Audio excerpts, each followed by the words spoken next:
नमस्कार दोस्तों, कैसे हैं आप। तो देखिए, आज का जो सेशन है वो काफी इंपॉर्टेंट होने वाला है। आज पूरी बातें करेंगे हम रिलायंस डीमर्जर को लेके। रिलायंस जियो फाइनेंस का खास करके ये जो अलग होना है ये क्यों जरूरी था, और जो जियो फाइनेंशियल है वो कब तक आपके डीमेट में दिखेगा, कितने प्राइस पे इसकी लिस्टिंग होगी, कब तक इसकी लिस्टिंग होगी, सारे जो आपके मन में कंफ्यूजन है वो मैं सारे दूर कर दूंगा। और एक बात और, हाँ, आज जिनके पास रिलायंस के स्टॉक हैं तो उनको क्या जियो फाइनेंशियल मिलेंगे या फिर किस रेशियो पे मिलेंगे, तो सारे कंफ्यूजन आपका दूर होगा। बस आप देखते रहिए। और दोस्तों, अगर आप मेरे चैनल पे पहली बार आए हैं तो इसको आप सब्सक्राइब कर लीजिएगा।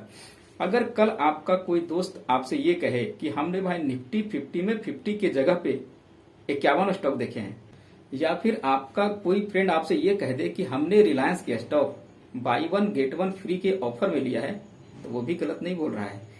अगर जिसने भी आज तक, यानी आज के पहले या फिर आज तक जिसने भी रिलायंस के स्टॉक में बाइंग बनाई है, तो उसके बदले एक स्टॉक जियो फाइनेंशियल के फ्री मिलेंगे। और रही कि निफ्टी में जहां 50 के जगह पे 51 स्टॉक क्यों दिख रहे हैं, तो जहां जहां भी रिलायंस इंडस्ट्री का परजेंस है लार्ज कैप में, चाहे वो निफ्टी 50 में हो, निफ्टी 100 में हो या निफ्टी 500 में हो, तो ऑटोमेटिक जहां जहां भी रिलायंस है वहां वहां कल से कांस्टेंट प्राइस पे आपको जियो फाइनेंशियल सर्विसेज दिखने लगेंगे। ये कांस्टेंट प्राइस क्यों बोल रहा हूं, तो कांस्टेंट प्राइस इसलिए कि प्राइस इसकी सेम रहेगी, जो भी प्राइस निश्चित होगी, और प्राइस क्या निश्चित होगी, कैसे होगी, वो प्रोसेस मैं आपको आगे बताऊंगा। तो जहां जहां भी रिलायंस इंडस्ट्री का परजेंस है वहां वहां आपको रिलायंस के साथ साथ एक और स्टॉक दिखेगा, वो दिखेगा जियो फाइनेंशियल। अब जियो फाइनेंशियल निफ्टी 50 में अगर रिलायंस है तो वहां 50 में से एक स्टॉक बढ़ जाएगा, वहां 51 दिखेगा।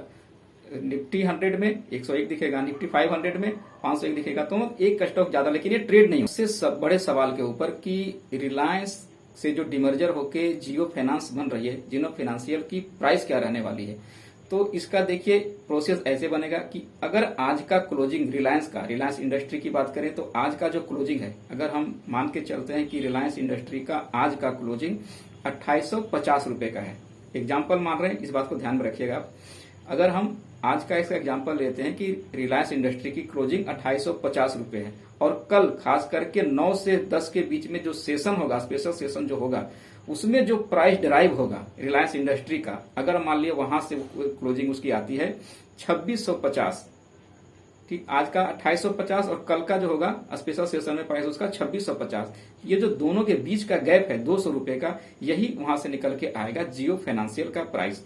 ये कहलाएगा कांस्टेंट प्राइस। कांस्टेंट प्राइस क्यों इसको बोला जा रहा है, तो कांस्टेंट प्राइस इसलिए बोला जा रहा है कि ये प्राइस जो होगा वो ट्रेड नहीं होगा। कारण कि जियो फाइनेंशियल लिस्टेड तो है नहीं स्टॉक मार्केट में, तो फिर ट्रेड कैसे होगी। अब जियो फाइनेंशियल को लिस्टिंग को लेकर भी कई तरह के मतलब इसके कयास लगाए जा रहे हैं। कहीं कहीं न्यूज में पढ़ने को आ रहा है कि ये 2 से 3 दिन में लिस्ट हो जाएगा, कहीं कहीं आ रहा है कि 2 से 3 महीनों का टाइम लगेगा। हालांकि 2 से 3 दिन में थोड़ा सा प्रोसेस इतना जल्दी करना मुश्किल है, वैसे हो भी सकता है, डिजिटल जमाना है, लेकिन थोड़ा मुश्किल लग रहा है मुझे।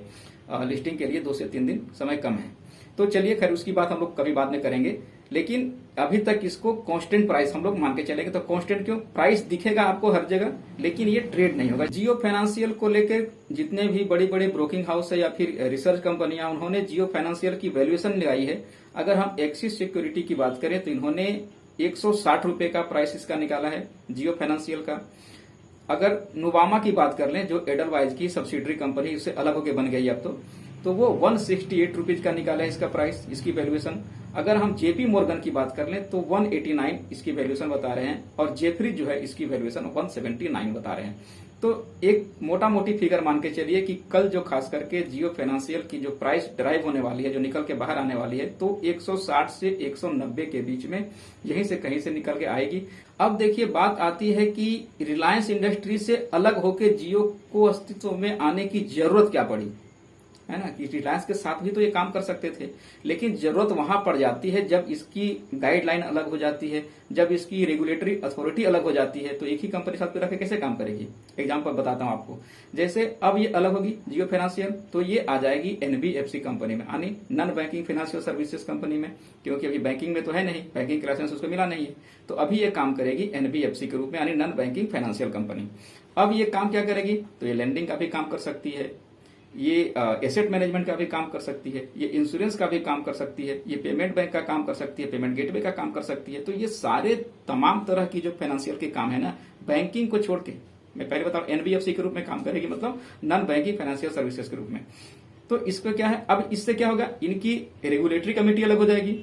इनमें क्या होगा भाई, तो ग्रोथ के प्रोस्पेक्ट अलग हो जाएंगे, इसके ग्रोथ के ट्रांजेक्टरी अलग हो जाएगी, रेगुलेटरी अलग हो जाएगी, इसकी कैपिटल रेजिंग के तरीके अलग हो जाएंगे, इसके प्रोसेस अलग हो जाएंगे। तो इन सब वजहों से ना रिलायंस से इसको जियो फाइनेंशियल को अलग करना जरूरी था, ताकि कंपनियां अलग से ग्रो कर सके। अब ये अलग हो जाएगी तो इसको स्वतंत्र रूप से काम करने का मौका मिलेगा, इसकी सब सारी चीजें अलग होगी, ये अलग रेगुलेटरी में आ जाएगी, रिलायंस इंडस्ट्री अलग रेगुलेटरी में आता है। तो इससे अब इनको पैसे इकट्ठे करने में भी, पूंजी एक्विजिशन करने में भी आसानी होगी। तो इस तरह से लेके जियो फाइनेंशियल को, आई होप कि आपके सारे डाउट्स खत्म हो गए होंगे। अगर मेरा वीडियो आपको अच्छा लगा होगा तो प्लीज इसको लाइक कर दीजिए। अगर आपको अच्छा नहीं लगता है तो ईमानदारी से मेरे वीडियो को आप डिसलाइक करा कीजिए। और हाँ, अगर आप मेरे चैनल पे पहली बार आए हैं तो चैनल को सब्सक्राइब कर लीजिए, ताकि जब भी मैं कोई नया वीडियो डालूं आप तक ये आसानी से पहुंच जाए।